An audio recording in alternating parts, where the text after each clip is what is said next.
सभेचा मंडप काढून टाकायला लावणं, पिण्याचं पाणी सुद्धा संयोजकांना आणि मोर्चेकऱ्यांना मिळणार नाही अशी व्यवस्था करणं आणि लोकशाहीचा जो आमचा अधिकार आहे आमचं मत मांडण्याचा तो सबंधपणाने उधळून लावणं, असं जर स्वतः निवडून गेलेले आणि सभागृहात गेलेले लोकप्रतिनिधीच करणार असेल तर कायदा सुव्यवस्था आणि लोकशाहीचं काय होणार?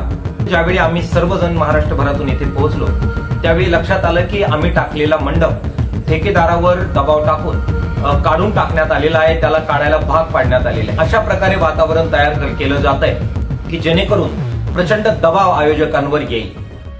शिवाजी कोण होता या कॉम्रेड गोविंद पानसरे यांनी लिहिलेल्या पुस्तकाच्या संदर्भामध्ये बुलढाण्याचे आमदार संजय गायकवाड यांनी प्रकाशकाला ज्या प्रकारे धमक्या दिल्या आणि शिवीगाळ केली त्या गोष्टीचा निषेध करण्यासाठी विविध राजकीय पक्ष सामाजिक संघटनांच्या वतीने आज बुलढाणामध्ये जाहीर सभेचं आयोजन करण्यात आलेलं होतं। मात्र ज्यावेळी आम्ही सर्वजण महाराष्ट्रभरातून इथे पोहोचलो त्यावेळी लक्षात आलं की आम्ही टाकलेला मंडप ठेकेदारावर दबाव टाकून काढून टाकण्यात आलेला आहे, त्याला काढायला भाग पाडण्यात आलेला आहे।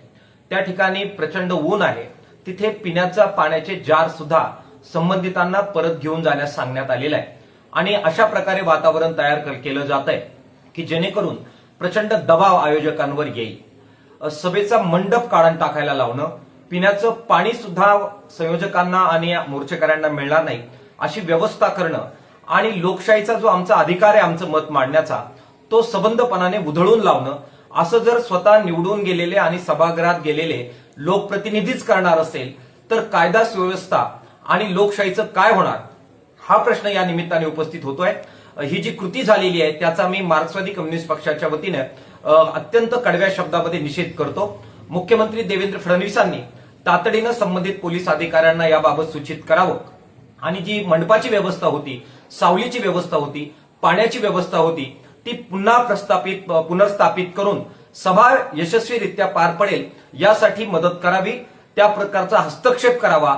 लोकशाही वाचवण्याचा भाग म्हणून मुख्यमंत्र्यांनी या संबंध प्रकरणामध्ये भूमिका घ्यावी असं आवाहन मार्क्सवादी कम्युनिस्ट पक्षाच्या वतीने आम्ही करतो आहे।